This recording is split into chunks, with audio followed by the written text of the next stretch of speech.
All right, part 3 of 3. I'm here with Clint Frese with Calibrated Agronomy.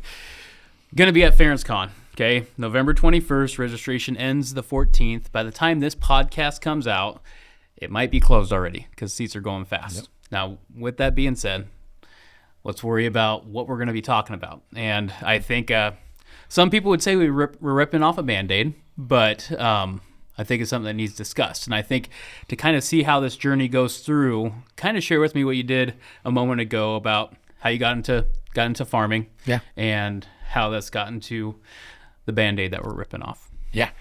So I farmed with my grandpa, and my dad run a construction business. We built ponds, roads, did drainage tile work, built a lot of hog lagoons. Okay. So I grew up on a dozer, scraper, all summer long. But my real passion was always working with my grandpa more on the farm. Enjoyed that more. And so when I graduated high school, my grandpa was getting to the point of retirement, and my dad's business was doing well. And so grandpa kind of came and said, look, you can go to college. I fully support that. Yep. Or you can follow me around. I want to retire sooner than later. And so chose the path of just right into farming. And grandpa wanted to spend a couple years kind of helping me get my feet under me and introducing to all the suppliers and kind of how things go and how he does things. And then at age 20, I took over 100% full reins of management program. And of course, like any father's son, or I had all the best ideas, knew better. Well, like I said earlier, after 5 agronomy meetings, you're a professional plant. Yes, that's just how it is. Yeah, that's right. So, that's kind of what I did. I went around in the winter, went to a lot of agronomy meetings, really enjoyed agronomy, started using some tech, spreadsheets and running cost analysis ahead of the next year of, is there more money in corn or soybeans? But the first year I had the full reins, I guess, in making the decisions from hybrid to fertility management to crop rotation. There was a couple $100 an acre more in corn on paper. Yep. And so wanted to go all corn. And it was a wet fall, and we was rutting stuff up, had a big corn crop, lots of residue. So I, disc everything shut at an angle hard, mudded anhydrous on, lots of corn on corn. Okay.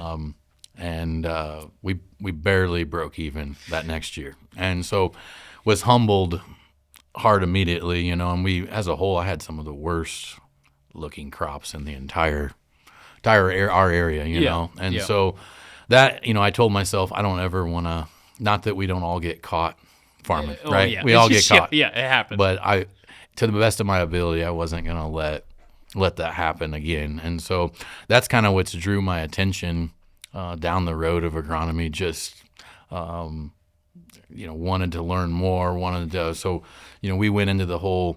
I added starter fertilizer, and I added split shot nitrogen, and then I went to 3-pass nitrogen, and did all these things to try to crank yield.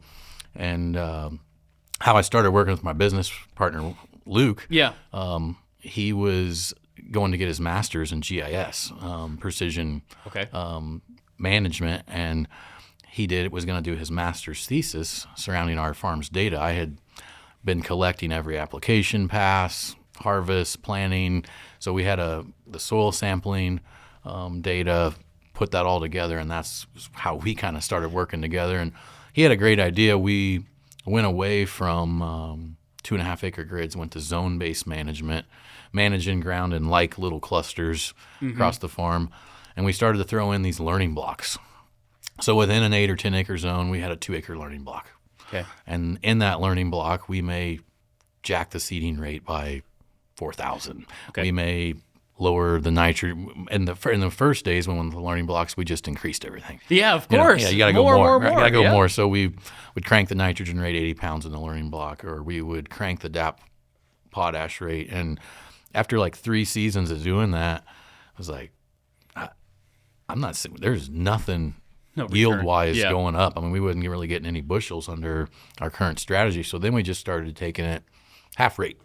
Okay. Nothing. Didn't see any yield ramifications. Then we started going 0 rates of PK, DAP, potash, and it's like, whoa, there's a lot more going on here. Like, what is going on? And a lot of what these fields we were doing this on was pretty good dirt. So, in hindsight, we had a lot going on. We had, as you said earlier, we had a big bank underneath us. Yeah. And Grandpa would always put on a decent amount of fertilizer.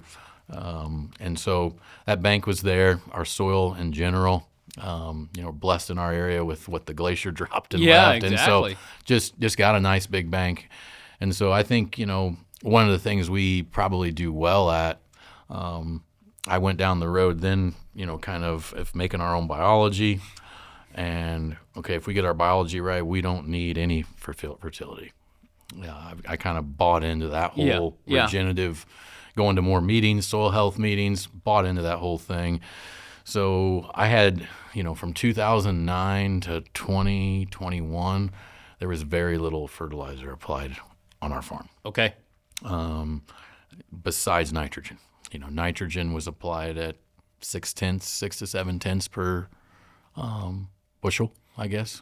Yep. And what the most interesting thing of doing that whole exercise is FairnCon 2025. November 21st in Kearney, Nebraska. Doors open up at 8 a.m. It's an early riser event. Dr. Rob Shortell, Dr. Kurt Livesey, Jason Mock. We're going to have a couple of epic panels of our favorite farmers. Yep. All-day event. Lunch is on us. It's going to be epic. Yeah. So, seats are limited. So make sure you get out there and get registered. Like I said, at singularagros.com. Get with Shelby. She can help hook you up and get you registered for the event. Seats are going to go fast. Yes. So get online and get registered. See you there. If you take ground and you put it at what's got the big bank and what's highly eroded, those two manage completely different. We started to see yield slide at the 3rd, 4th year mark on our highly eroded timber soil, light dirt. It was pretty quick. We started going the other way from our 10-year average. The caveat was a lot of our heavy soils, we was 10 years in, and still no difference. No big yield ramifications. We was still, I would say, within a 5% margin of our yields you hear in our area, from other farmers. So, which led us down to the road of in-season nutrition. Yep. So, okay, if we're not going to play in the fall, how can we cheat code the system by just giving it a nice shot? Yeah, so it starts expressing or searches for it better. Or you avoid tie-up. Well, our whole goal was, okay, if we can dump 12 pounds of potassium in the side dress or wide drop, we're going to avoid tie-up by letting the root just go get it. Yep. And very interesting. Monstrous gains out of our side dress, right? I bet, yeah. Whoa, yeah. But, where we've kind of settled on today, I do believe, with hybrid advancements, think about where our hybrids have came since the University Rex were made. I know. The root exploration, what that hybrid can do from a root perspective is nowhere close to what it was back when those Rex were made. Yep. And so I think, where we're at, we typically apply on our PK, probably 40% less as a whole. Okay. Up front on our dry fall spread. Yep. And when we went to that, we started at a 50%. So we was doing 50% down, still doing the side dress kind of in-season nutrient boost, kind of custom cocktail, and yields just, boom, right back. To the level, yeah. Right back. Now we're slowly climbing 10-year averages, right? Okay. And so what we feel is a grower now, or a farmer, with the technology we have in our cabs, our phones, we can decide we can truly go out and find out what our fertility curve is for our management strategy, for our soil, and that should be done over a time period, not just a 1 year. Yep. Oh, this worked. Yep. But if you do that over a 4 or 5 year period, you can dial that in, and there's a lot of money to be saved. Oh, exactly. And, yes. But knowing your bank is very important. Well, and I think that's probably where I kind of want to lead this next part is, so with that bank, so when you say good dirt where you're at, what are some characteristics that we're talking about there? Yep. So in our area, it can have a little roll to it, but in general, in our area, really highly productive dirt is pretty flat, and it's got some topsoil depth. 18 inches to a couple feet of pretty good black soil, and then it gets pretty clay-based underneath that. So when I'm talking good soil, I'm talking where my topsoil hasn't been eroded. As soon as we move south out of our area just a little bit, we go to more highly eroded soils. That soil doesn't have near the bank. You got to keep spoon feeding some fertilizer for the yields that all of us kind of want, Well, yeah, because you even get to the factors, side hills, less water infiltration. Yep. Okay, so you have less mineralization. Yeah. So, and then I get to the part like with our pivots, those side hills, talking about bicarbonates, I think it makes the ground too hard, so then we're lacking oxygen. Yep. And if you weren't around, go check out the first podcast, and we preach oxygen about why it's so important. Yeah. So it makes a lot of sense, like those areas that oxygen or carbon dioxide and oxygen are going in and out of that profile. Microbes are doing their job. It's unlocking the phos and K that's in the profile. Yep. What are some other characteristics you've seen, or maybe precursors? Let's just say I do have some bottom ground, okay? Yeah.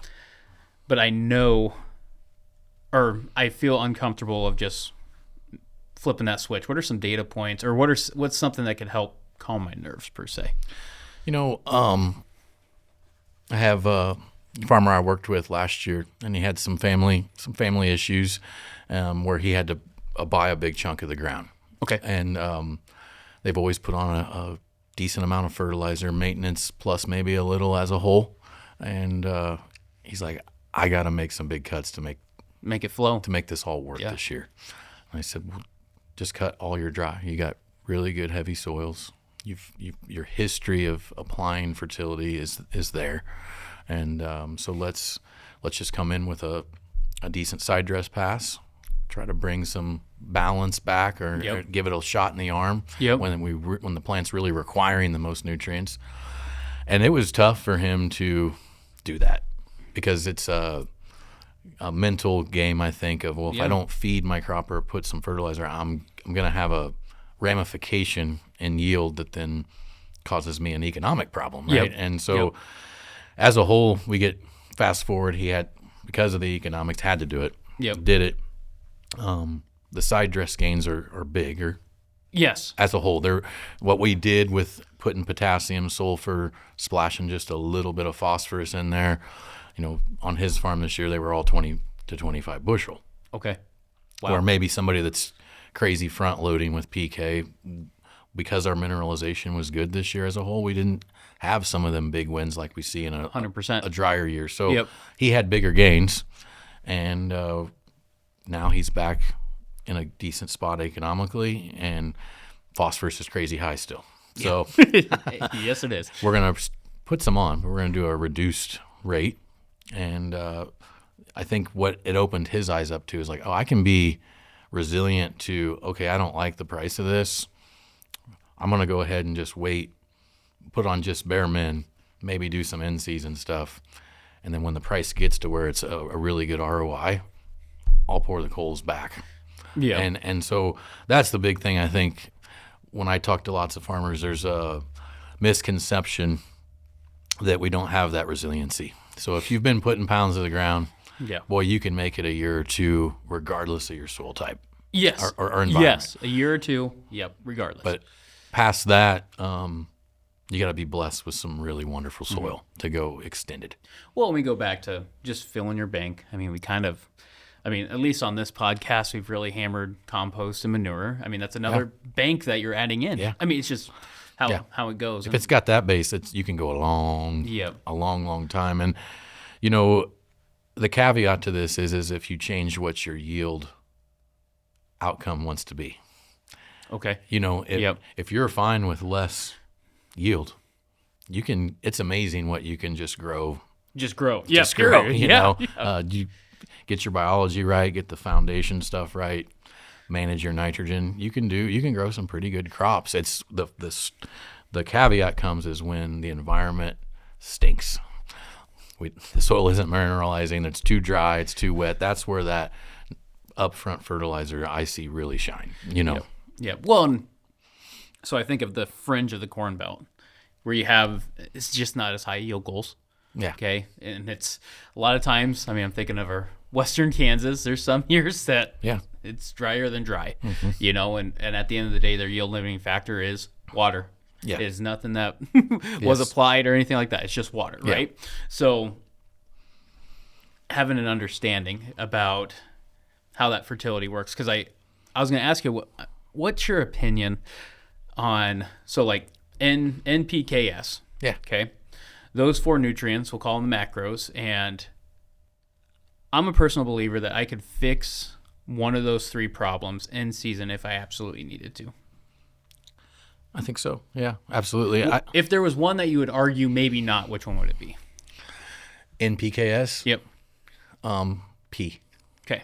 And I'll tell you, so K is it wants to move in the soil. So I can put 0013, a melted cheap potash, or if you want to go to a KTS, call it KTS, or a potassium source that's plant available. You can Y drop that, and we can get it to the root. We'll get it to the root. If you can just even get 0.6 of rain, nitrogen the same way, sulfur's the same way. Yep. Phosphorus, we had awesome responses to side dress phosphorus this year. Okay. Whether that's 10-34-0 or a full-blown ortho, whatever. Take your pick. Yep. We got it to the plant, but in almost every case, we got inches upon inches of rain. Okay. But phos as a whole, we get in that drier side, or especially out here in Kansas, it ain't gonna want to move unless you get some significant water.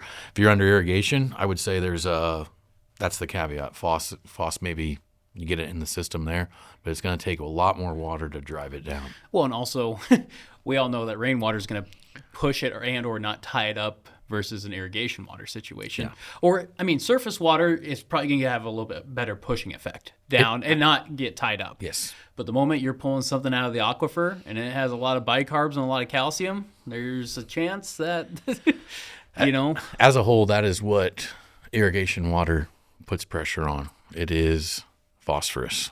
And when phosphorus in the plant is, or the flow from the root up is shut off, everything else follows it down. So it's irrigation water. If there's anything you can do to protect plant available P, whether through complexing or slightly amend your irrigation water with different acid fertilizers, some pretty big benefit to that. Well, and I think amending that fertigation water or irrigation water is something that needs to be dove into even more, because the high or specialty crops per se, they're doing it. And golf courses. They have it down to a science. I mean, they know what they're doing. Yeah. So how do we do that on a more quote unquote economical? I mean, we're growing commodities here to make that so. But the part that I want to overemphasize is complexing that nutrient. Yeah. I mean, that is just a fairly cheap way to make sure your water is not messing it up as much. Correct. It is a fantastic way. And how I like complexing is simple carbon sources is a start in the right direction. It is. Fulvics, sugar. I mean, you have that little blend there. It's a step in the door. It's a step in the door. Step in the right direction. Yeah, because every time I put something through that pivot when it comes to fertility, it's like insurance. It's like $2 of insurance per acre just to make sure that it's going to get to the plant faster than getting complexed in some sort of water. We send custom side dress blends all over.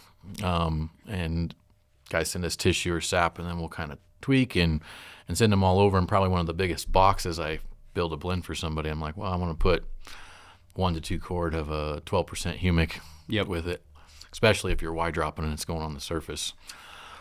I don't know if I'm going to spend that $3 to $6, whatever. And I was like, there's nothing better you can do to protect the 40 or 50 you're about to shove. And so we've kind of found that complexing action on the surface, it'll buy us, up to 28 days and still get performance out of the blend. Just out of curiosity, have you seen pushing the needle too far, too much complexing in the sense of a side dress, like a Y drop? Because that's one of the things that I think about. If we're doing a Y drop application, should we do I'm fine with a quart rate. I think that's great. But the moment, pushing like a gallon or a gallon and a half, if we have a soil that's been corn on corn and has a load of carbon, and now we're dosing that nutrient with more carbon, have you seen any detrimental effects of that nitrogen releasing, potassium releasing, so on and so forth? I have not seen, we always try to break things. So I'm constantly throwing gallons out. Okay. Just to see what happens. And so I've never seen a negative effect to gallons of fulvic or gallons of humic acid. Okay. But I see very little benefit over 2 quart. So it's more of a ROI economic. Yep. Where I have seen some issues is going to these amino acid hydrolysate products, because there's a ton of awesome, Google, the internet, Grok, ChatGPT. Go all day long. They can send you down some awesome research papers, cited and sourced in agronomic journals about different hydrolysates, amino acid profiles, and the stimulation effect. And so we've seen a few detrimental effects where we've tried adding hydrolysates, byproducts, or amino acids to a humic or fulvic. The goal was to stimulate the root, to stimulate fine feeder roots, add plant health benefits. But what we can find is all these types products like that, they can turn on different pathways in the plant, and depending on the temperature, the moisture, whether you're in a delta P or a delta P, that energy can go a lot of different ways. So I've seen some detriments when I've tried to stimulate the root. And a lot of times our thought process was, I want to stimulate that root, reflush a bigger root to get more nutrients late in the season. And that doesn't always, 2 + 2 = 4 there. I guess, you can go a lot of different ways. Well, and like you said, we're not saying that the hydrolysates don't work. It's more of, if you're doing trials on your farm with those products, not only is it the rate and the timing of the crop, what was the weather? Yeah. Because if it was a 60-degree morning and it was cloudy and never got above 75, that stimulation, like you were saying, could totally change versus something that it gets 95 degrees by 10 o'clock or by 11 o'clock and you applied that morning. It's a totally different signal to that plant. There's a lot of benefits that's going to come from this stuff. But as a farmer, I would say keep notes. Yes. What was the application? Was it hot and sunny, or was it cloudy and cool? Because that, in a lot of cases, what we're finding in the behind-the-scenes testings we're doing can redirect how that product looks.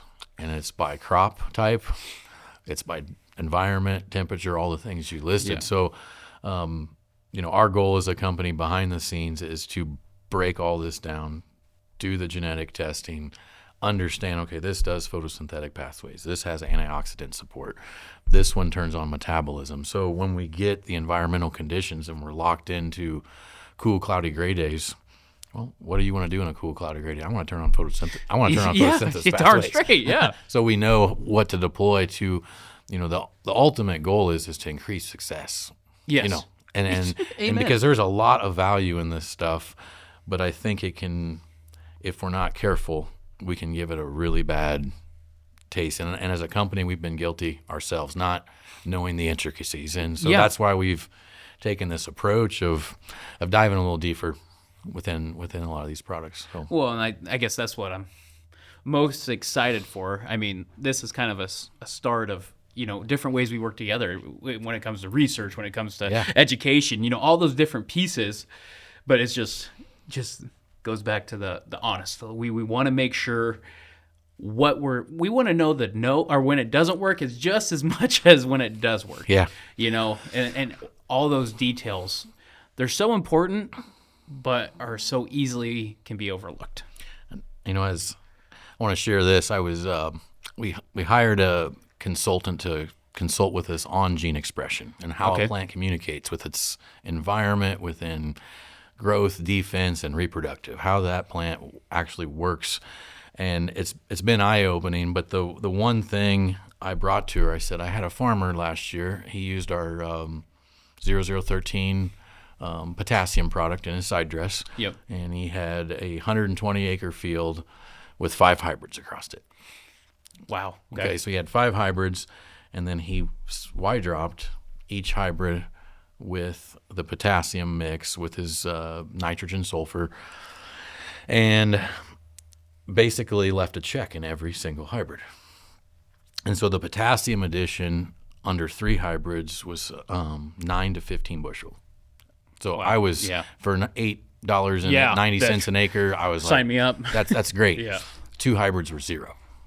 Wow. So I in this conversation as we're picking her brain, I said, well, what would cause that? She's like, well, within hybrid breeding, that those 2 hybrids could have had, better K infinity in the soil, and because of a male or female down the line, or it could have had a more robust root system that just explored more of the soil's volume to have a better K uptake curve. That's how intricate agronomy is. And so my eyes are like, oh, what, we're up against that? How am I going to add that to the list? Thank you. But at the end of the day, we're looking for things to be more efficient, to reduce loss, and this in-season fertility stuff is, I think, if we're fortunate enough to live long, it's going to be a standard practice due to a whole host of things, better quality of the crop, less loss into our water on certain nutrients. So it's I think you find what works consistently. What brings consistency to yield over a 8-10 year period, and what drives the best bang for our buck within applied fertility. And splitting it up and putting fertility right when the crop wants it, it's pretty a no-brainer to me long term. Yeah, well, I think that's what most excites me for the future of the industry, is that's what's going to move us forward, just period.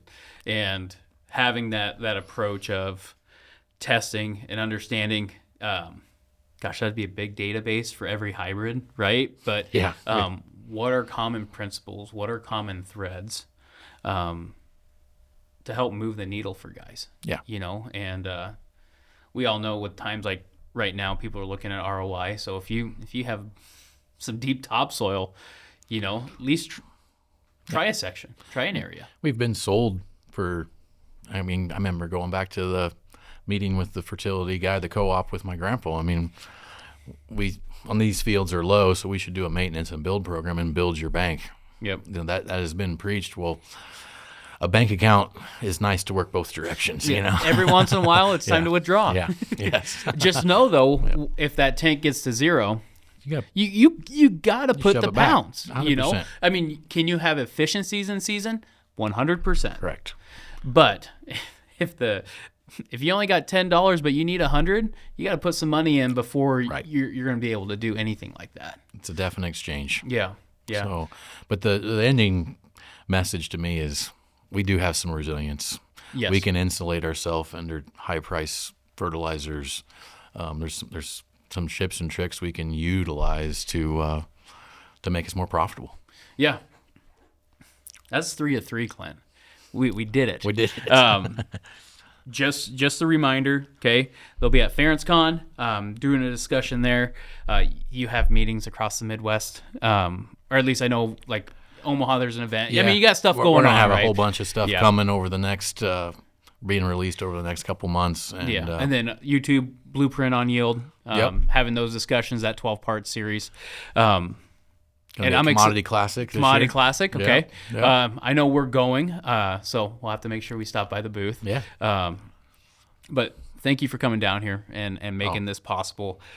Excited to see what the future looks like, because I just think there's a great opportunity for us to help farmers. So enjoyed the conversation. Thanks for having me. Awesome. Thank you so much. Like, subscribe. Interested in FarenceCon, look at the website. Thank you all. Guys, thanks for watching the content so far. If you would like to see more, be sure to subscribe to our YouTube channel. We've got all the full-length podcasts, other video information, tutorials on there. Also on all the major podcast platforms and social media sites, Facebook, Instagram, TikTok, etc. So if you like this, go ahead and check more out on all those platforms.